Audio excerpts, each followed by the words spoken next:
कृपया नए दर्शक चैनल को सब्सक्राइब कर ले एवं कहानी ध्यानपूर्वक सुने। धन्यवाद। अरावली की दुर्गम पहाड़ियों के बीच बसा देवगढ़ नाम का एक छोटा सा गांव था, जहां करण नाम का एक नवयुवक रहता था। करण गांव के अन्य युवाओं से थोड़ा अलग था। जब गांव के लोग मंदिरों में घंटे घड़ियाल बजाकर पूजा पाठ करते, तो करण गांव के जर्जर औषधालय और अनाथ आश्रम की मरम्मत में लगा रहता। करण का मानना था कि सृष्टि के हर दुखी और असहाय जीव के भीतर महादेव का ही वास है। वह बीमार पशुओं की सेवा करता, प्यासों के लिए कुएं खोदता और रात के समय गांव के बच्चों को पढ़ाता। जब कोई उससे पूछता कि वह मंदिर क्यों नहीं जाता, तो वह मुस्कुराकर कहता, जगत के नाथ तो नीलकंठ हैं, जिन्होंने पूरी दुनिया का विष अपने कंठ में धारण किया था। अगर हम किसी का दुख थोड़ा सा भी बांट सके, तो वही उनकी सबसे सच्ची पूजा है। लेकिन गांव के कुछ कर्मकांडी लोग करण को अधर्मी मानते थे।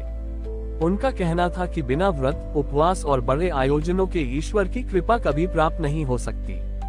एक बार देवगढ़ गांव पर भारी विपत्ति आ पड़ी। गांव की मुख्य नदी के मुहाने पर बना एक पुराना मिट्टी का बांध भारी बारिश के कारण टूटने की कगार पर पहुंच गया। अगर वह बांध टूट जाता तो पूरा गांव पानी में डूब जाता और सैकड़ों जानें चली जाती। गांव के सरपंच और पंडितों ने तुरंत एक विशाल महायज्ञ आयोजित करने का निर्णय लिया। वे बांध से थोड़ी दूरी पर एकत्र होकर मंत्रोच्चार करने लगे और बलि व आहुतियां देने लगे, ताकि ईश्वर उस संकट को टाल दे। सब लोग यज्ञ मंडप में बैठकर प्रार्थना कर रहे थे, लेकिन करण जानता था कि केवल किनारे बैठकर प्रार्थना करने से बांध नहीं रुकने वाला। वह तुरंत फावड़ा, बोरियां और रस्सियां लेकर अकेले ही उफनती नदी और जर्जर बांध की ओर दौड़ पड़ा। बांध की मिट्टी तेजी से बह रही थी और दरारें बड़ी होती जा रही थीं। करण ने बिना अपनी जान की परवाह किए भारी पत्थरों और मिट्टी से भरी बोरियों को उठाकर दरारों में डालना शुरू कर दिया। तेज बारिश और उफनते पानी के थपेड़ों से उसके शरीर पर कई चोटें आई, उसके हाथों से खून बहने लगा, लेकिन उसने हार नहीं मानी। वह मन ही मन केवल एक ही नाम जप रहा था, हे महाकाल, इन बेबस गांव वालों की रक्षा करो। अकेले करण के बस की बात नहीं थी। पानी का दबाव इतना बढ़ गया था कि एक विशाल पत्थर करण की टांग पर आ गिरा और वह पानी के बीच फंस गया। करण दर्द से कराह उठा, लेकिन उसने अपने हाथ से बांध की अंतिम मुख्य दरार को कसकर पकड़े रखा, ताकि पानी का बहाव गांव की तरफ न मुड़े। जब करण की शारीरिक शक्ति पूरी तरह समाप्त हो रही थी और उसकी आंखें बंद होने लगी थीं, तब उसने अपनी ढलती चेतना में महादेव को पुकारा, हे शिव, मैंने जीवन भर केवल आपकी सृष्टि की सेवा की है। आज अगर मेरी सांसें छूट भी जाएं तो गम नहीं, पर इस गांव को बहने मत देना। उसी पल एक अद्भुत घटना घटी।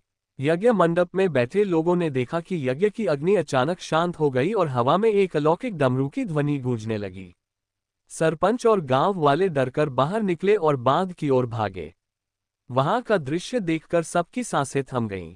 पानी के भयंकर प्रवाह के बीच, जहां करण बेहोश पड़ा था, वहां अचानक एक विशाल नीली रोशनी का वलय घेरा बन गया था। ऐसा लग रहा था मानो पानी की हर प्रचंड लहर उस रोशनी से टकराकर शांत हो रही हो। उफनती नदी की धारा स्वयं अपना रास्ता बदलकर दूसरी ओर बहने लगी और बांध पर बना दबाव पूरी तरह खत्म हो गया। गांव वालों ने तुरंत पानी में कूदकर करण को बाहर निकाला। करण के शरीर पर लगी चोटें और बहता हुआ रक्त देखकर पंडितों और सरपंच का सिर लज्जा से झुक गया। जिस समय वे लोग सूखी जगह पर बैठकर केवल मंत्र पढ़ रहे थे, उस समय ये साधारण युवक स्वयं अपने प्राणों की आहुति देकर पूरे गांव के लिए शिव का रूप बन गया था। जब करण को होश आया तो पंडित जी ने उसके सामने हाथ जोड़कर कहा, करण, आज तुमने हमारा भ्रम तोड़ दिया। हम तो केवल शब्दों से ईश्वर को पुकार रहे थे, लेकिन तुमने अपने कर्म और त्याग से महादेव को साक्षात प्रकट कर दिया। कर्म ही सच्ची भक्ति है। उस दिन के बाद देवगढ़ गांव के लोगों ने पूजा का असली अर्थ सीखा। उन्होंने जाना कि ईश्वर केवल मंदिरों में नहीं, बल्कि निस्वार्थ भाव से की गई जन सेवा, करुणा और संकट के समय किसी का सहारा बनने में बसते हैं। उस घटना के बाद पूरे देवगढ़ गांव की सोच और दिशा बदल गई। पंडित जी और सरपंच ने समझ लिया था कि केवल कर्मकांड से ईश्वर नहीं मिलते, बल्कि पीड़ित और असहाय की सेवा ही सच्ची भक्ति है। गांव वालों ने मिलकर उफनते पानी से गांव की रक्षा करने वाले उस बांध को पक्का बनवाया और गांव के बीचों बीच एक ऐसा सेवा आश्रम खोला, जहां बीमारों का मुफ्त इलाज, अनाथ बच्चों की शिक्षा और बेघर पशुओं की देखभाल होने लगी। समय बीतता गया और करण का ये सेवा आश्रम दूर दूर तक प्रसिद्ध होने लगा।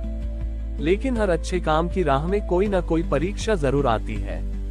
उस क्षेत्र का एक बहुत ही क्रूर और लालची जमींदार था ठाकुर विक्रम सिंह। उसकी नजर देवगढ़ गांव की उस उपजाऊ भूमि पर थी जहां ये सेवा आश्रम और अनाथालय बना हुआ था। विक्रम सिंह अपनी ताकत और पैसों के घमंड में अंधा था। वह वहां एक बहुत बड़ा जुआघर और शराब का कारखाना खोलना चाहता था। एक दिन विक्रम सिंह अपने हथियारबंद गुंडों के साथ गांव में आया।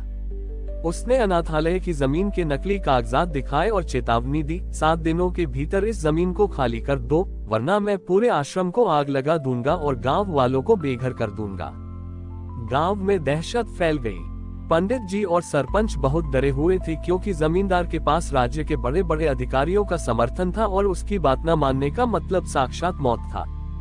गांव वाले निराशा में डूबने लगे और कुछ लोग आश्रम का सामान समेटने की तैयारी करने लगे।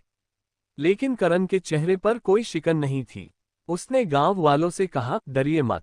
अन्याय के आगे झुकना सबसे बड़ा अधर्म है। जब तक हमारे भीतर करुणा और सत्य का भाव है, महादेव हमारे साथ हैं।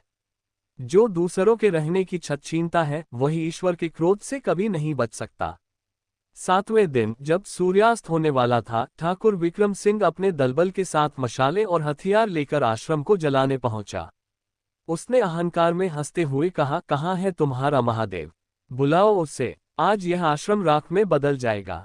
करण निडर होकर आश्रम के मुख्य द्वार पर अकेला खड़ा हो गया। उसके पीछे गांव के छोटे छोटे अनाथ बच्चे और बुजुर्ग कांप रहे थे। करण ने अपनी आंखें बंद की और केवल इतना कहा, हे नीलकंठ, इन बेबस बच्चों का आसरा मत छीनने दीजिए। विक्रम सिंह ने जैसे ही पहली जलती हुई मशाल आश्रम की ओर फेंकी, अचानक मौसम का मिजाज एकदम बदल गया। बिना किसी पूर्व संकेत के एक भयानक बर्फीली और तेज हवा का बवंडर उठा। वह बवंडर सीधा विक्रम सिंह और उसके गुंडों की ओर बढ़ा। जलती हुई मशालें हवा के उस झोंके से बुझ गईं और उल्टे जमींदार के साथियों पर जाकर गिरी। उसी पल आसमान में बादलों की एक भयंकर गर्जना हुई, जो बिल्कुल किसी डमरू की भीषण ध्वनि जैसी लग रही थी। धरती में एक हल्की सी थरथराहट हुई और विक्रम सिंह जिस हाथी पर सवार होकर आया था, वह डर के मारे चिंघाड़ता हुआ अपने ही मालिक को पटककर भाग खड़ा हुआ। विक्रम सिंह जमीन पर जा गिरा। जैसे ही उसने उठने की कोशिश की, उसे लगा कि हवा में एक इतना भारी दबाव बन गया है कि वह सांस भी नहीं ले पा रहा था। उसे सामने खड़े करण के पीछे एक विशाल, शांत और अत्यंत भयभीत कर देने वाली नीली आभा दिखाई दी। ऐसा लगा मानो स्वयं काल रूपी महादेव उस निरपराध जनसमूह की ढाल बनकर खड़े हों। विक्रम सिंह का सारा घमंड और ताकत पल भर में मिट्टी में मिल गई। वह खौफ से कांपने लगा। उसे एहसास हुआ कि उसने साक्षात ईश्वर के भक्तों पर वार करने की भूल की है। वह घिसकते हुए करण के पैरों में गिर पड़ा और हाथ जोड़कर रोने लगा, मुझे क्षमा कर दो। मुझे अब समझ आ गया कि इस जमीन का रखवाला कोई मनुष्य नहीं, बल्कि स्वयं महाकाल है। विक्रम सिंह ने न केवल उस जमीन का दावा हमेशा के लिए छोड़ दिया, बल्कि पश्चाताप के रूप में अपनी संपत्ति का एक बड़ा हिस्सा उस आश्रम और अनाथालय के नाम वसीयत कर दिया। उस दिन के बाद उस पूरे क्षेत्र में कभी किसी गरीब या अनाथ पर अत्याचार करने की हिम्मत किसी ने नहीं की। गांव वाले समझ गए कि जब इंसान निस्वार्थ भाव से दूसरों की रक्षा के लिए खड़ा होता है, तो महादेव स्वयं उसकी शक्ति बन जाते हैं और अधर्म का नाश अपने आप हो जाता है। हर हर महादेव। अगर आपको हमारी यह कहानी पसंद आई तो कृपया करके हमारा चैनल सब्सक्राइब करें तथा बेल आइकन ऑन कर ले। मिलते अगले वीडियो में। हर हर महादेव और ऐसे ही सपोर्ट बनाए रखें। धन्यवाद।